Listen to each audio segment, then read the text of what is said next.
All right. Well, this is what we're up against. So I know you might be wondering at this point, like, why am I jumping right to fuel? If you just came in on the video, because last time I was here, I know this truck has an intermittent fuel problem.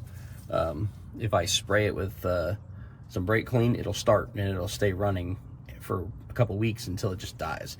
So that's why I'm doing this. All right, there's our line to our fuel pump. So that is what I'm going to back pin into and see if we can get ourselves a reading.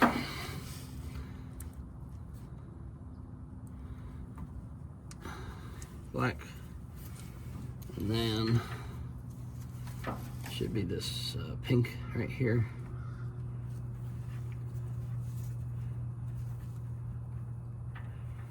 All right.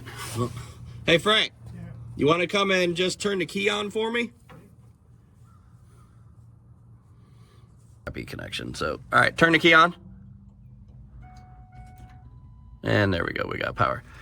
All right, give me just a second. Go ahead and crank it.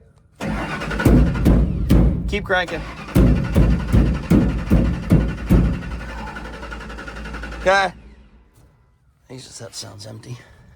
You sure you're not out of gas, Frank? A little over a quarter tank. Well, I guess that's good. That way I don't have to kill myself putting the fuel pump in. Oh, man. Okay, well, needs a fuel pump. Let's get one of those set up so we can come out and get that done, and I will bring you guys back in just a little bit.